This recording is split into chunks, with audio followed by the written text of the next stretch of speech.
हम सब लोग लाइफ में बहुत सारी ऐसी साइकोलॉजिकली मिस्टेक करते हैं। हमें पता नहीं होता कि वो क्यों हो रही है लाइफ में ना। और उसको हम कॉन्फ्लिक्ट्स का नाम भी दे सकते हैं। कॉन्फ्लिक्ट्स क्यों होते हैं, what is conflicts? So people usually से कि यार नहीं, मेरी लाइफ में तो ऐसी कोई प्रॉब्लम नहीं है, बट एक्चुअली ऐसी छोटी छोटी बहुत सारी प्रॉब्लम्स होती है। जब हम एक घर में रहते हैं, एक ऑफिस में होते हैं, अपने फ्रेंड्स के बीच होते हैं, तो हमेशा कभी भी ऐसा तो नहीं होता ना कि हमारे ओपिनियंस बहुत ज्यादा मैच करते हैं। कितने लोगों को ऐसा लगता है कि हम जिन भी लोगों के साथ रहते हैं उनके और हमारे ओपिनियन बहुत सेम होते हैं। हमारी पॉइंट ऑफ व्यू बहुत सेम होते हैं, हम बहुत स्मूथली हमारी लाइफ चल रही है, हमारे कभी ना कभी तो किसी के साथ कोई ना कोई कॉन्फ्लिक्ट होते ही हैं। कितने लोग इस चीज से एग्री करते हैं। और कभी किसी ने जानने की कोशिश की है कि ये होता क्यों है, मतलब हमारे ओपिनियंस चेंज क्यों होते हैं, हम एक दूसरे से अलग क्यों हैं, या हम एक दूसरे के बारे में एक दूसरे को समझ क्यों नहीं पा रहे हैं, और ये जो डिस्कशंस हैं ये हमेशा कॉन्फ्लिक्ट्स पे जाके क्यों अटक रही हैं, हम एक म्यूचुअल अंडरस्टैंडिंग पे क्यों नहीं आ रहे हैं। तो हम ये सारी चीजें इस वीडियो के अंदर डिस्कस करेंगे। आई होप ये वीडियो लोगों को बहुत अच्छा लगेगा और जेन्युइनली उन्हें पता चलेगा कि ये कॉन्फ्लिक्ट्स उनके बीच में क्यों हो। तो फर्स्ट ऑफ ऑल हम ये जानने की कोशिश करते हैं कि समवेयर ना हमारे अंदर कुछ इमोशंस होते हैं, या आप ये कह लो कि हमारे सॉरोज हैं, वो हम कैसे प्रोजेक्ट करते हैं, दैट मैटर्स अलॉट। तो अपने आप को प्रोजेक्ट करना बहुत इंपॉर्टेंट होता है, और वो आपको प्रोजेक्ट नेगेटिवली कर रहे हो या पॉजिटिवली कर रहे हो, तो वो आपका इंसाइटफुल ऑरा होगा, वो ही बताएगा आपको, वही डिसाइड करता है कि ये डिलीवर कैसे होगा या सामने वाला इसे कैसे एक्सेप्ट करेगा। फॉर एग्जाम्पल अगर मैं बात करूँ, मैं एक रिलेशनशिप में हूँ, ठीक है, जहाँ पे मेरी लाइफ में बहुत कुछ अच्छा हो रहा है, ठीक है, लेकिन मैं उस पर्सन को कभी अप्रिशिएट नहीं करती हूँ। एम आई राइट? कि मेरी लाइफ में जो भी सिचुएशंस चल रही हैं, अच्छी सिचुएशंस, वो बिकॉज ऑफ यू है। मैं हमेशा खुद को क्रेडिट दूंगी ना, और जनरली लोग ऐसा ही करते हैं। आप लोग भी कमेंट करना कि आप लोग क्या करते हो। आप लोग भी जनरली ऐसा ही करते हो ना कि आप दूसरे को अप्रिशिएशन नहीं देते हो, आप पूरा क्रेडिट खुद लेना चाहते हो कि लाइफ में कोई अच्छी सिचुएशन चल रही है तो वो मेरे एफर्ट्स, मेरे हार्डवर्क की वजह से है, not because of that person जो आपके साथ रह रहा है उस सिचुएशंस में है। लेकिन सडनली जब आपकी लाइफ में कोई ऐसा बैड मोमेंट, बैड फ्रेज आता है, तो आप उस सिचुएशन के लिए दूसरे इंसान को क्या करते हो, अप्रिशिएट करना स्टार्ट करते हो। तब आप बोलते हो yes, because of you this thing is happening in my life. How many of you think? I am 110% sure कि जो भी लोग ये वीडियो देखेंगे वो इसे एडमिट ही नहीं करेंगे कि वो ऐसा करते हैं। बट जो अपना एक ट्रेड है ना, ये भी ट्रेड है कि एक्सेप्ट नहीं करना कि आप कुछ गलत कर रहे हो, या आपका कोई ऐसा पर्सनालिटी ट्रेड है जिसे आप इग्नोर करना पसंद कर रहे हो रेदर देन एक्सेप्टिंग।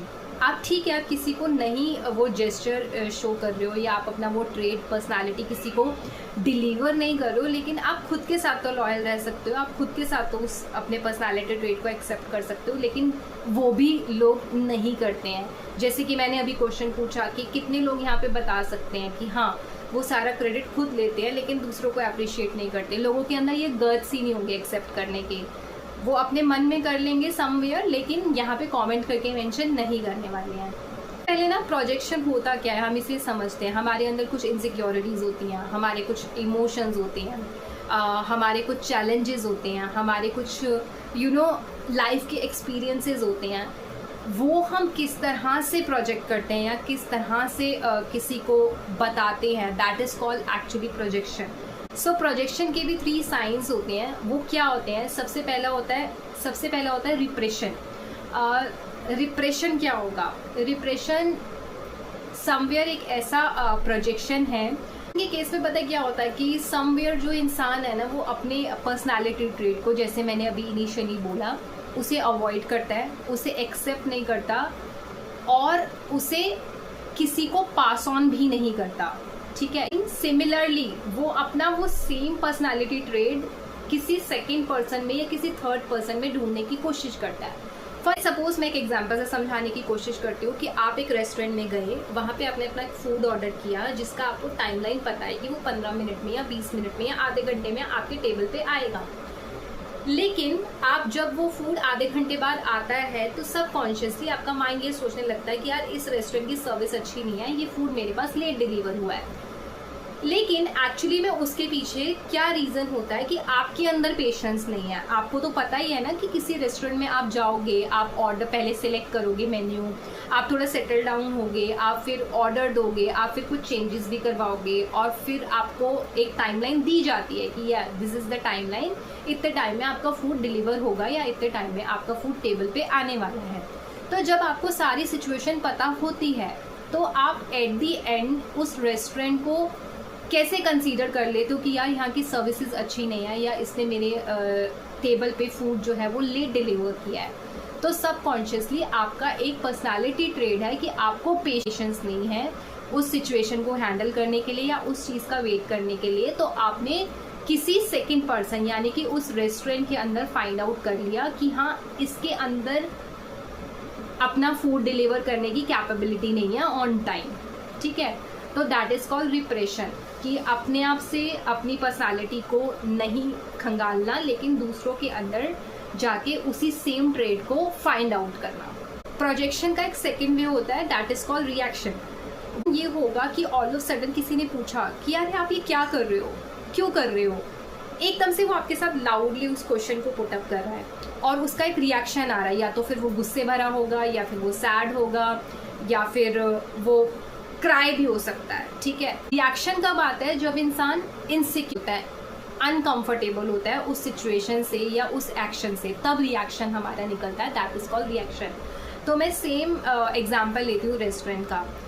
आप रेस्टोरेंट गए, आपने फूड ऑर्डर किया, लेकिन वो फूड समहाउ बहुत ज़्यादा ठंडा था, या फिर दूसरी सिचुएशन आप ये कह लो कि आपके ऊपर एकदम से फूड गिर गया, ठीक है, वेटर से गिर गया आपके ड्रेस पे या आपके टेबल पे।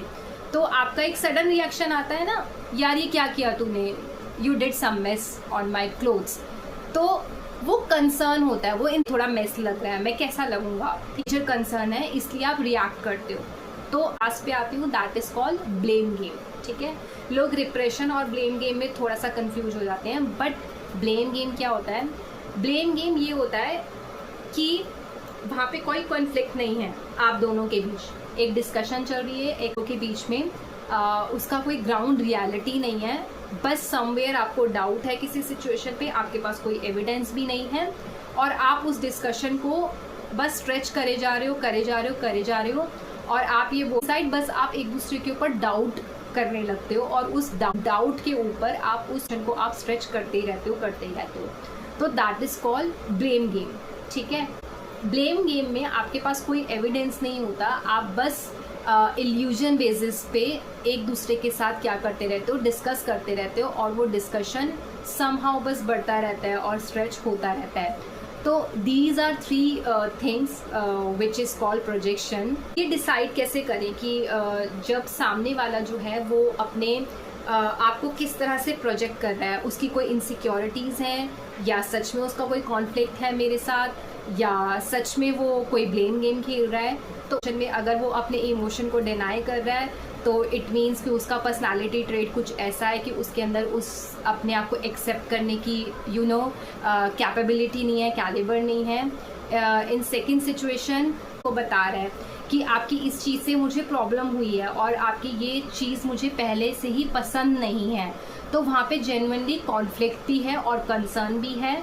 तो दैट इज़ गुड, अगर कंसर्न है तो चीज़ें सॉर्ट आउट की जा सकती हैं। एंड थर्ड थिंग, जहाँ पे वो आपको कोई ग्राउंड रियलिटी भी नहीं बता रहा है लेकिन वो ये बोल रहा है कि मेरी लाइफ में जो भी सिचुएशन हो रही है यार बस वो तेरी वजह से हो रही है और उसके पास कोई एविडेंस नहीं है, तो this is the worst situation जहाँ पे वो सिर्फ अपनी इनसिक्योरिटीज़ आपके ऊपर पुट कर रहा है और आपके साथ वो ब्लेम गेम खेल रहा है। आई होप आपको ये तीनों सिचुएशन बहुत अच्छे से अंडरस्टैंड हुई है कि जहाँ पे इनसिक्योरिटीज़ और ब्लेम गेम स्टार्ट हो जाए वहाँ पे आप उस गेम से एग्जिट हो जाओ, वो आपके लिए कभी भी वर्क नहीं करेगा। और ये वीडियो अगर आपको पसंद आया हो तो लाइक कर देना, शेयर कर देना और चैनल को सब्सक्राइब करना। That's it from my side.